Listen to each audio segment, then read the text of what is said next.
तस्वीरें आप देख रहे हैं, लाखों की भीड़ तारिक रहमान के स्वागत के लिए वहां पर उमड़ पड़ी है। चुनाव लड़ने के लिए ही तारिक 17 साल के बाद अपने देश यानी कि बांग्लादेश लौटे हैं। ये तस्वीरें आप देखें, तारिक रहमान की ये तस्वीर आप देख रहे हैं। तारिक रहमान पर कई क्रिमिनल केसेस दर्ज है। कहा यह भी चाहता है कि कुछ पॉलिटिकल कॉन्स्पिरेसी के तहत भी केसेस किए गए।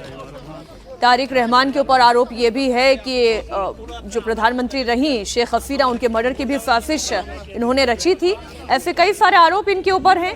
लेकिन एक बार फिर से चुनाव जब अपने सिर पर हैं, बांग्लादेश में बहुत जल्द चुनाव होने वाले हैं, कौन कौन से सियासी दल इसमें ताकत दिखाएंगे? उसमें एक बड़ी पार्टी है बीएनपी, जिसकी तस्वीर आप देख रहे हैं। उसके कार्यकारी अध्यक्ष वर्किंग प्रेसिडेंट हैं तारिक रहमान। वो अपने देश वापस लौट आए हैं।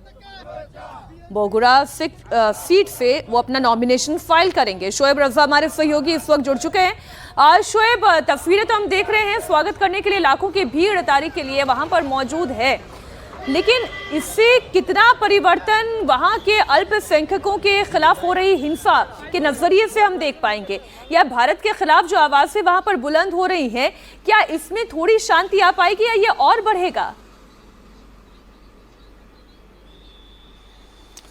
देखिए मीनाक्षी, अगर इतिहास को देखते हैं हम बीएनपी के, जब खालिदा जिया जो तारिक रहमान की माता है, वो जब प्रधानमंत्री थी 2 बार, चाहे 91 से 96 की बात करते हैं, 2001 से 2006 की बात करते हैं, उस दरमियान भारत ने डील किया था, जाहिर सी बात है, बांग्लादेश, लेकिन रिश्ते उतने अच्छे नहीं थे जितने शेख हसीना के ज़माने में भारत और बांग्लादेश के रहे हैं। लेकिन फिर भी अगर आप दूसरे जो वहां पर राजनीतिक इस वक्त हालात है, चाहे जमात हो या एनसीपी की बात करते हैं, उनके मुकाबले अगर बीएनपी को देखें तो आपको थोड़ा सा लिबरल उस दिशा में ये पार्टी दिखाई देगी। कम से कम कि भारत ने पहले भी चूंकि खालिदा जिया के साथ डील किया है जब वो प्रधानमंत्री थी, तो तारिक रहमान का बांग्लादेश में आना बीएनपी के लिए तो कम से कम खुशखबरी है, जो उनके कार्यकर्ता है, क्योंकि वो काफी जोश में नजर आ रहे हैं। और जो सुरक्षा भी दी गई है तारिक रहमान को, अगर आप देखें तो उसी तरह से यूनुस सरकार ने दी है जैसे एक प्रधानमंत्री को दी जाती है जी। तो वहां जब हम बांग्लादेश में गए भी थे, बहुत सारे लोगों से हमारी बात होती थी, तो वो इस बात को कहते थे कि शेख हसीना के साथ जो लोग थे, क्योंकि एक बड़ा प्रतिशत था और इतने सालों तक शेख हसीना वहां पर प्रधानमंत्री रही, तो अभी भी बहुत सारे ऐसे लोग हैं जो यकीनन शेख हसीना को पसंद करते हैं वहां पर, लेकिन उनके सामने मजबूरी है, अवामी लीग इस बार चुनाव नहीं लड़ेगी, तो ऐसे में उनके पास सिर्फ बीएनपी का रास्ता बचता है। ठीक है शोएब, अब देखना यह है कि तारिक रहमान के पहुंचने के बाद बांग्लादेश में हालात बदलते हैं या फिर और बिगड़ जाते हैं। इस बीच एक और खबर आपको बता दें जो कि बांग्लादेश से आ रही है। बांग्लादेश में जारी बवाल के बीच मोहम्मद यूनुस को एक बड़ा झटका लगा है।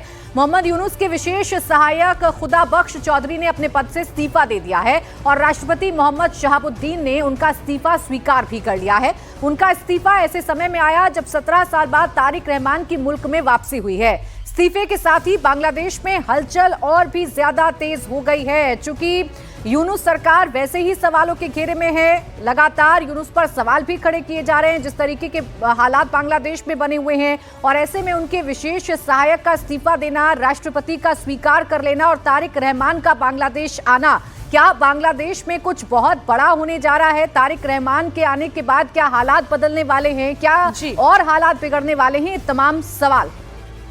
और अभी एक बड़ी खबर बिहार के नवादा से, जहां 26 नीलगायों को गोली मारी गई है। किसानों की फसल बचाने के लिए प्रशासन ने ये कार्रवाई की। नीलगाय को गोली मारने का अभियान लगातार जारी है और इसके लिए वन विभाग ने शूटर्स तैनात किए हैं। माहौली पंचायत में नीलगायों की बड़ी संख्या में ये झुंड खेत में लगी हुई फसलों को नुकसान पहुंचा रहे थे। इसके कारण किसानों की फसल के साथ ही आर्थिक नुकसान भी उन्हें हो रहा था। बताया जा रहा है कि नीलगायों के चलते हर साल 50 लाख रुपए से अधिक का नुकसान हो रहा था। इससे लेकर किसानों ने आवेदन किया और फिर यह कार्रवाई की गई। अब तक 26 नीलगायों को मार गिराया गया है। सभी नीलगायों को दफना दिया गया। अभी भी कार्रवाई लगातार जारी है।